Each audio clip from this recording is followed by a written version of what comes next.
Selamat malam dan salam sejahtera untuk kita semua.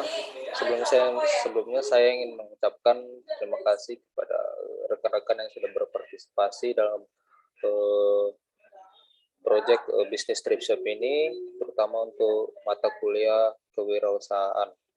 Dan saya mewakili kelompok 4, saya sendiri Erwin Richardson Siagian, dan teman saya Fandi Kelana, Tino Suryono, dan Edward Harepa. Selanjutnya saya akan melanjutkan ke slide selanjutnya. Yang pertama ada introduction of business. Di bagian pertama, di bagian kedua ada ide background. Yang ketiga ada advantage atau kelebihan. Yang keempat ada kompetitor atau lawan dari usaha. Yang kelima adalah evaluasi dari bisnis ini. Yang keenam adalah future plan atau plan ke depan. Yang pertama adalah mengapa saya mengambil ide trip shop ini. Pertama-tama ini merupakan pengalaman saya pribadi yang saya mulai dari pengalaman saya waktu SMP, di mana waktu 2016 saya sudah sangat menyukai ide bisnis ini. Awalnya ide bisnis ini merupakan tidak serius, bahkan ini jauh dari harapan saya yang hanya sekedar bercanda dan ingin memenuhi kesenangan pribadi, tapi ini bahkan jadi salah satu hobi dan sangat bermanfaat buat keuangan dan serta salah satu kelebihan saya dalam berbisnis. Thrift shop ini adalah istilah lain dari mengenai penjualan barang bekas atau second hand, di mana setiap orang bisa mendapatkan barang second yang berkualitas. Jadi maksud dari thrift shop ini adalah menjual barang second yang berkualitas. Artinya berkualitas di sini adalah barang second ini tidak semerta barang second tidak bagus dan tidak layak untuk dipakai. Tapi saya membalikkan faktanya bahwa second hand atau barang bekas ini bisa digunakan dan bahkan dipakai untuk seluruh kalangan, seluruh golongan, mau yang tua, mau yang muda, mau yang laki-laki dan yang perempuan. Mengapa saya mengambil ide bisnis ini? Karena ide bisnis ini sangat mudah dilakukan buat semua kalangan, terutama saya anak muda, apalagi target penjualan ini adalah untuk kalangan muda. Dan ide ini sudah pasti harganya sangat terjangkau, karena kita biasanya mencari barang-barang second itu tidak pasti mahal, pasti selalu murah, dan itu tidak memerlukan kantong yang cukup banyak. Yang ketiga adalah usaha ini sangat cocok untuk dilakukan oleh kalangan muda, terutama anak-anak muda zaman sekarang, karena mereka sudah pasti memiliki passionnya masing-masing. Setiap anak muda memiliki hasratnya untuk berfashion secara bebas, karena setiap manusia itu memiliki gaya masing-masing. Yang slide selanjutnya yaitu penjualan thrift shoes ini. Kita lihat di sini ada beberapa merek. Yang pertama ada Vans, Nike, Converse, Li-Ning, New Balance, Puma, Adidas, dan Yonex. Nah, dari setiap sepatu ini memiliki tipe masing-masing. Ada yang untuk Nike, contohnya Nike untuk running, ada Converse untuk anak sekolah, dan Vans atau Adidas untuk kita pakai sehari-hari, dan lain-lain. Nah, di setiap sepatu ini memiliki tipenya masing-masing, dan untuk mencari setiap ide merek atau brand masing-masing ini, saya melakukan observasi. Jadi ada empat fase atau 4 konsep yang saya pegang waktu saya berbisnis, mulai dari awal kita mengobservasi, kedua mencari, ketiga membersihkan, dan keempat adalah menjual. Nah, yang pertama adalah di mana kita mengobservasi sepatu apa yang mau kita jual, dan kita mencari tahu sepatu ini akan kita tujukan untuk kita jual ke siapa. Kita tentukan target penjualan ini, misalkan untuk sepatu ini kita targetkan tuh kita jualkan ke usia sekian, usia 18 atau sampai 23. Dan untuk sepatu yang khusus untuk outdoor atau sepatu untuk orang tua seperti Caterpillar, kita pakai untuk menjual sepatu ke usia yang lebih tua. Begitu seterusnya.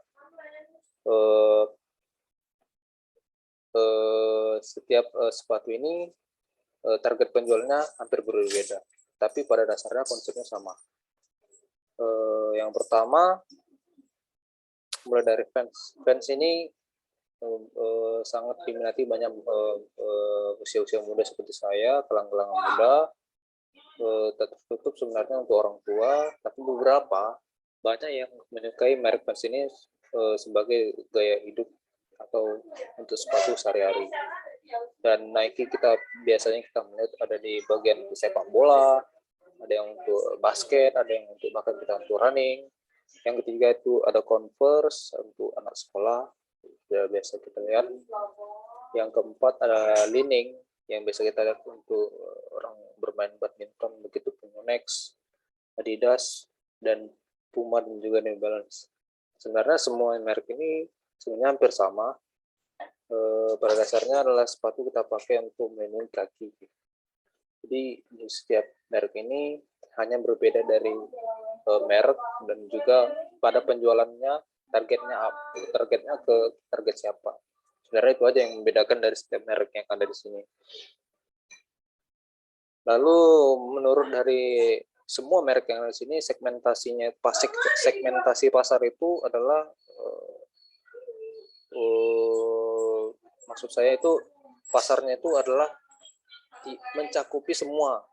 Jadi tidak hanya untuk anak kalangan muda seperti saya, tapi ini mencakup semua kalangan seperti usia tua dan saya usia muda, dan tidak menutupi umur. Bahkan bisa dipakai untuk laki-laki maupun perempuan. Selanjutnya mungkin akan dijelaskan oleh Afandi Klan. Terima kasih Erwin. Ini adalah background ide kenapa kami memilih tipe bisnis ini, karena seiring berkembangnya zaman, budaya thrifting ini semakin digemari. Bila beberapa tahun silam penggemar thrift shop hanya sebatas kalangan tertentu saja, kini budaya tersebut telah bergeser. Peminat thrift shop semakin banyak. Oleh sebab itu, kami ingin memulai bisnis ini dan kami tidak perlu khawatir karena usaha ini tidak akan pernah sepi peminat. Kenapa kami tidak perlu khawatir? Karena yang pertama, kami menjual barang yang murah tetapi memiliki kualitas yang bagus atau baik.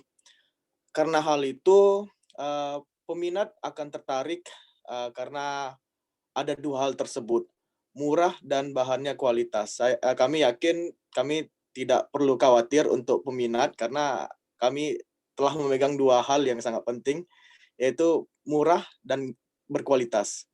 Yang kedua yaitu untuk bisnis ini mudah dipasarkan, karena untuk memulai bisnis thrift shop tidak harus memiliki toko atau tidak harus memiliki tempat yang luas untuk penyimpanan suatu barang.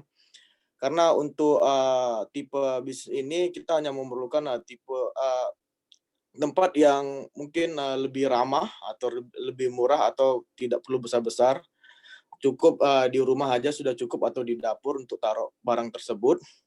Dan yang kedua dan seterusnya, untuk melakukan penjualannya tidak perlu harus ada di toko, barangnya harus ada di toko atau di mana, karena untuk penjualannya untuk tipe ini kita bisa melalui media sosial atau marketplace. Dan yang ketiga, untuk bisnis ini keuntungannya banyak. Ketika kami mendapatkan barang branded, otomatis kami akan mendapatkan keuntungan yang lebih karena kami jika dapat barang branded kami akan menjualnya 2 kali lipat dari harga yang sebelumnya. Karena itu kami akan mendapatkan keuntungan yang lebih. Mungkin dengan adanya keberuntungan mendapatkan bahan branded, kami tidak takut untuk melakukan bisnis ini. Selanjutnya,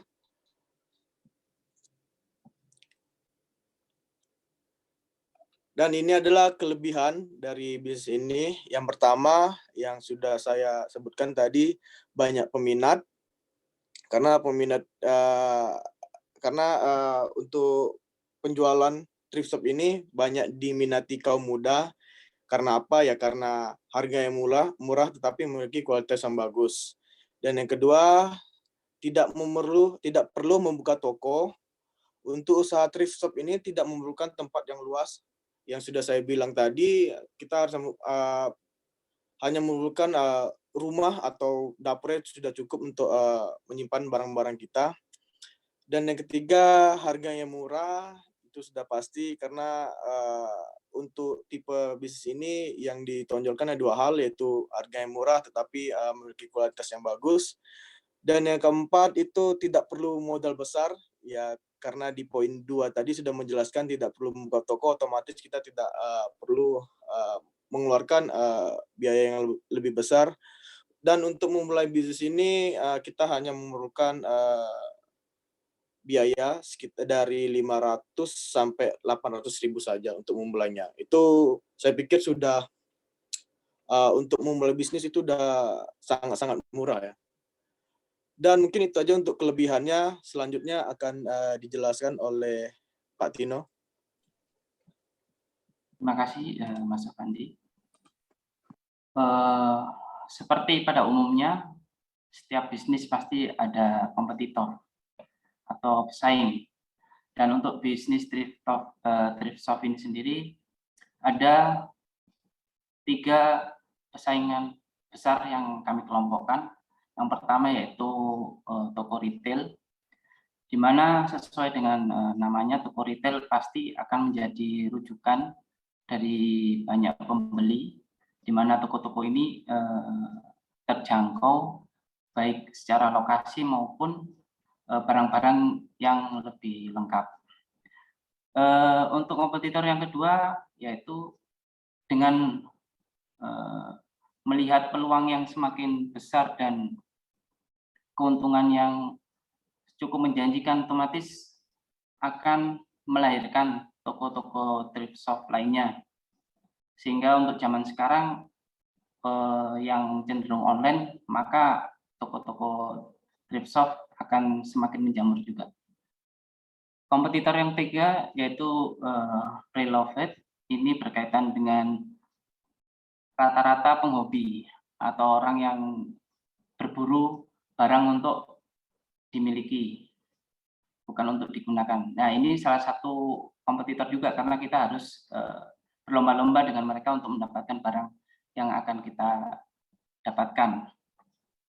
Namun untuk mengatasi kompetitor tersebut, kami menerapkan strategi SWOT, di mana S-nya itu adalah strength, kita mengetahui apa kekuatan dari atau kelebihan dari bisnis ini. Yang ketiga, W itu ada weakness, apa kelemahan dari bisnis ini. Yang O, kita jeli untuk melihat peluang, opportunities. Dan yang terakhir, T itu adalah threats, di mana kita juga harus siap untuk menghadapi pesaing atau ancaman dari bisnis ini. Jadi dengan metode SWOT ini kami yakin kami bisa bertahan di tengah banyaknya kompetitor dari luar dengan bisnis yang sama. Selanjutnya Mas Erwin.